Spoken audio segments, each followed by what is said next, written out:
कैसे हो दोस्तों। उम्मीद करते हैं आप ठीक होंगे, बढ़िया होंगे। एग्ज़ाम की तैयारी भी आपकी बढ़िया चल रही होगी।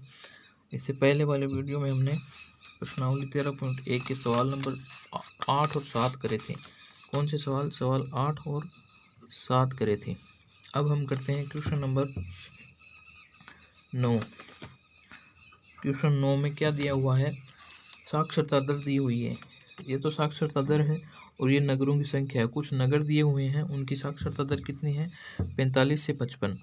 कितने नगरों की संख्या है? 3 नगरों की संख्या। फिर है 55 से 65, ये कितने नगरों की संख्या है? साक्षरता, ये साक्षरता कितने नगरों की है? 10 नगरों की। फिर है 65 से 75, ये साक्षरता कितने नगरों की है? 11 नगरों की। फिर है 75 से 85, ये कितने नगरों की? 8 नगरों की साक्षरता। फिर अंतिम में दिए हुए हैं 85 से 95, ये साक्षरता कितने नगरों की है? 3 नगरों की। ये नगरों की संख्या 3, 10, 11, 8, 3 नगरों की संख्या भी कह सकते हैं, या हम इनको बारंबारता भी लिख सकते हैं।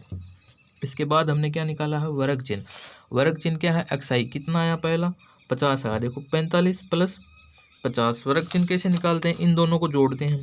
तो ये 45 प्लस 50, फिर 2 का भाग देंगे, 50 नहीं 55, सॉरी 55, फिर 2 का भाग देंगे तो 100/2 आ जाएंगे। तो कितने हो गए? 50। ये 100/2। फिर 55 से 65, 55 से 65 की वर्ग चिन्ह कितना आएगा? फिर 2 का भाग देंगे तब कितना आएगा? 60 आएगा। 55 और 65 हो जाएंगे 120, और ये वर्ग चिन्ह आएगा इसका 60। फिर आएगा 70, फिर आएगा 80, और फिर आएगा आखिर में 90। ये तो वर्ग चिन्ह निकाल लिए। अब हमें इसको कल्पित मान मानना है, तो कल्पित मान माना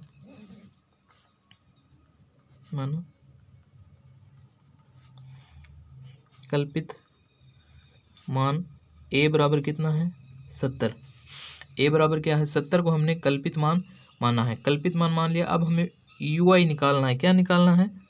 ui कैसे निकलता है? ui निकलता है XI minus a upon h। h क्या है? वर्ग अंतराल। h बराबर है वर्ग अंतराल। तो h बराबर कितना है?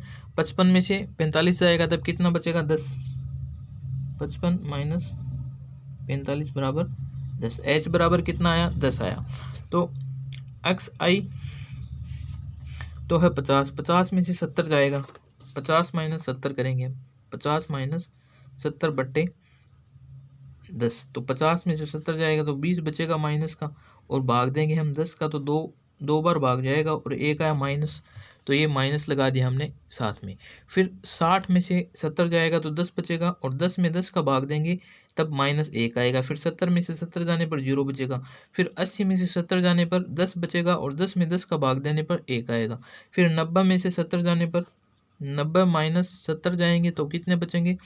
20 बचेंगे, और 20 में 10 का भाग देंगे तब कितने आएंगे? 2 आएंगे। ये हो गए 2। अब हमें क्या निकालना है? FI इंटू UI निकालना है। FI UI कैसे निकलेगा? हम FI को UI से गुणा कर इस FI को इस UI से गुणा करेंगे तब निकलेगा। तो पहले हम गुणा करते हैं 3 को 2 से, तो 3 को 2 से गुणा करने पर 6 आएगा, और ये माइनस का चिन्ह है तो माइनस के चिन्ह लगा दिया, तो ये क्या हो गया? -6। फिर 10 को 1 से गुणा करने पर -10 आ जाएंगे। फिर 11 को 0 से गुणा करने पर ये हो जाएगा 0। फिर 8 को 1 से गुणा करेंगे तब 8 हो जाएगा। फिर 3 को 2 से गुणा करने पर क्या हो जाएगा? 6 होगा। ये -14 नहीं है, आप ध्यान रखना है ना। लिख दिए हैं। अब हम इनको जोड़ेंगे। FI into sigma FI into UI निकालेंगे, तो सिग्मा FI इंटू UI, तो माइनस के 16 हो गए और ये प्लस के हो गए 14, तो इनको जोड़ने पर टोटल कितने आएंगे? माइनस के 2 आएंगे। ये कर लिया हमने। अब हम क्या करेंगे? कल्पित माध्य विधि से, कल्पित माध्य नहीं, पग विचलन विधि से, पग विचलन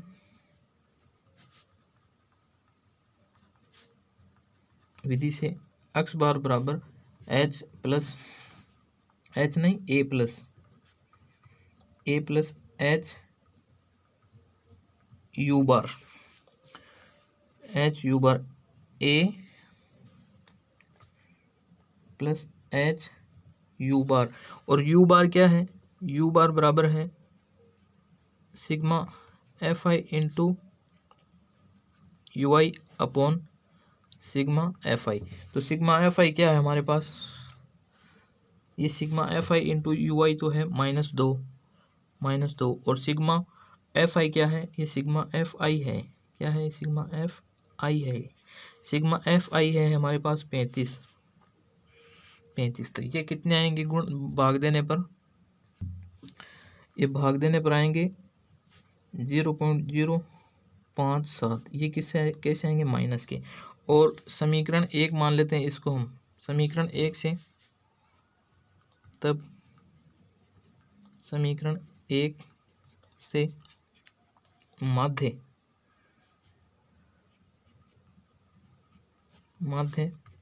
x बार बराबर a प्लस एच यू बार। यहाँ मान लिखते हैं, a का मान कितना है, a का मान हमने 70 माना है, 70 प्लस h का मान है 10 इंटू यू बार क्या है, यू बार है -0.57 0.057। तो ये क्या हो जाएगी,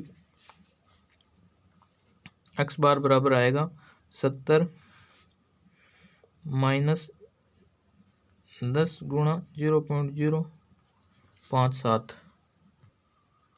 ये गुणा करने पर हो जाएगा 70 माइनस 0.57 और इसका ये गुणा करने पर क्या हो जाएगा, 70 माइनस 0.57 और माइनस करेंगे तब ये आएगा 69.4243 या x बार बराबर 69.428, या इसको ऐसे भी लिख सकते हैं, x बार बराबर 69.43।